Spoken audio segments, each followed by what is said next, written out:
Hi friends, എല്ലാവർക്കും നമ്മുടെ കുഞ്ഞു വീഡിയോയിലേക്ക് സ്വാഗതം. ഇന്ന് നമ്മൾ തയ്യാറാക്കുന്നത് ചെമ്മീൻ കറിയാണ്. ഈ ചെമ്മീൻ കറി ദോശ, അപ്പം, ചപ്പാത്തി, പുട്ട്, ഗീ റൈസ്, ചോറ് എല്ലാത്തിൻ്റെ കൂടെയും കഴിക്കാൻ പറ്റിയ നല്ല ടേസ്റ്റുള്ളൊരു കറിയാണ്. ഇത് തയ്യാറാക്കാനായി ഒരു മൺചട്ടി അടുപ്പിൽ വെച്ച് ചൂടായി അതിലേക്ക് 2 ടേബിൾ സ്പൂൺ എണ്ണ ഒഴിച്ച് കുറച്ച് ഇഞ്ചി, വെളുത്തുള്ളി, 5-6 വെളുത്തുള്ളിയും ഒരു ചെറിയ കഷ്ണം ഇഞ്ചി ചതച്ചത് ഇതിലേക്ക് ചേർത്ത് കൊടുത്ത്, വെളുത്തുള്ളി ചതച്ചിട്ടും ഇഞ്ചി ചെറിയ ചെറിയ കഷ്ണമായിട്ടുമാണ് ചേർത്ത് കൊടുത്തിട്ടുള്ളത്. കുറച്ച് കറിവേപ്പിലയും, ഇനി ഒരു സവാള നേരിയതായി അരിഞ്ഞ് ഇതുപോലെ തിരുമ്പി ഇട്ട് കൊടുത്താൽ പെട്ടെന്ന് വാടി കിട്ടും. ഇഞ്ചി ചെറിയ കഷ്ണങ്ങളായി മുറിച്ച് ഇട്ട് കൊടുത്താൽ കറി കഴിക്കുന്ന സമയത്ത് ഓരോ കഷ്ണം ചെറിയ കഷ്ണം ഇഞ്ചി കഴിക്കുമ്പോൾ നല്ല ടേസ്റ്റ് ഉണ്ടാവും. ഇനി ഇതിലേക്ക് 2 പച്ചമുളകും ചേർത്ത് സവാള ഒന്ന് വാടി വരണം. അതിലേക്ക് ഒരു തക്കാളി മുറിച്ച് ചേർത്ത് കൊടുത്ത് ഇതിനെ ഒന്ന് ഇളക്കി കൊടുത്ത് സവാളയും തക്കാളിയും കൂടെ പെട്ടെന്ന് വാടിക്കിട്ടാൻ വേഗം ഇതൊന്ന് അടച്ചു വെച്ചാൽ മതി. ഇത് അടച്ചു വെച്ചാൽ ഇളക്കി കൊടുത്തുകൊണ്ടിരിക്കേണ്ട ആവശ്യമില്ല. അടച്ചു വെച്ച് ഒരു 2-3 മിനിറ്റ് കഴിയുമ്പോൾ ഒന്ന് തുറന്ന് ഇളക്കി കൊടുത്ത് വാടി വന്നിട്ടില്ലെങ്കിൽ ഒന്നും കൂടെ അടച്ചു വെച്ചാൽ മതി. ഇതാ പെട്ടെന്ന് തക്കാളിയും സവാളയെല്ലാം നല്ലപോലെ വാടി വന്നിട്ടുണ്ട്. തക്കാളിയെല്ലാം നല്ലപോലെ ഉടഞ്ഞിട്ടുണ്ട്. ഇത് മതി. ഇനി ഇതിലേക്ക് പൊടികൾ ചേർത്ത് കൊടുക്കാം.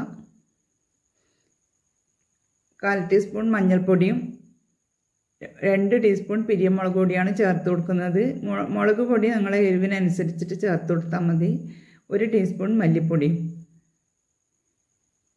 ഇനി ഇത് നല്ലപോലെ ഇളക്കി പൊടികൾ ഒന്ന് മൂത്ത് വരണം.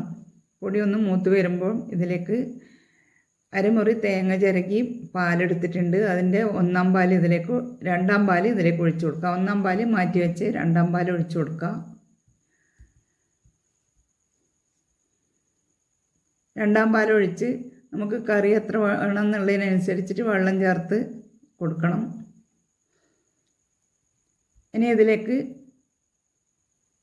കറിക്ക് ആവശ്യത്തിനുള്ള പുളി പിഴിഞ്ഞൊഴിക്കുക.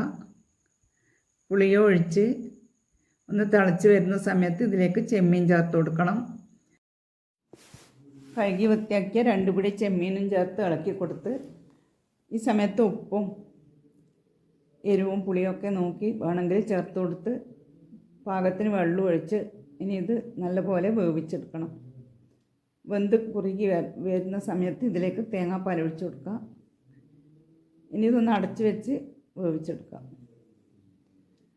ചെമ്മീൻ കറിയുടെ വേറെ വീഡിയോസ് ഞാൻ ഇട്ടിട്ടുണ്ട്. അതിൻ്റെ ലിങ്ക് താഴെ കൊടുക്കുക. ഇനി ഇത് പാകത്തിന് കുറിയെല്ലാം വന്നിട്ടുണ്ട്. ഇനി ഇതിലേക്ക് തേങ്ങാപ്പാൽ 1/2 പാൽ ഒഴിച്ചു കൊടുത്ത് ഇനി കുറച്ച് ഫ്രഷ് കറിവേപ്പില ഇട്ട് ഒന്ന് തള വരുന്ന സമയത്ത് തീ ഓഫ് ചെയ്താൽ മതി. അധികം തിളച്ച് വരേണ്ട ആവശ്യമില്ല. കറി റെഡിയായി. ഇതുപോലെ ചെമ്മീൻ കറി നോക്കാത്തവർ ഒന്ന് ഉണ്ടാക്കി നോക്കണേ. നിങ്ങളുടെ അഭിപ്രായങ്ങൾ കമൻറ്റ് ബോക്സിലൂടെ അറിയിക്കണം. വീഡിയോ ഇഷ്ടപ്പെടുകയാണെങ്കിൽ ഫ്രണ്ട്സിനും ഫാമിലിക്കൊക്കെ ഒന്ന് ഷെയറും ചെയ്യണം. ഒന്ന് സബ്സ്ക്രൈബ് ചെയ്ത് അതിനടുത്തുള്ള ബെൽ ബട്ടൺ പ്രസ് ചെയ്ത് കഴിഞ്ഞാൽ ഞാനിടുന്ന പുതിയ വീഡിയോസ് നിങ്ങൾക്ക് കിട്ടും. ഞാൻ ഇന്നലെ ചെമ്മീനും ചക്കക്കുരും ഉലർത്ത് വീഡിയോ ഇട്ടിട്ടുണ്ട്. Thank you for watching.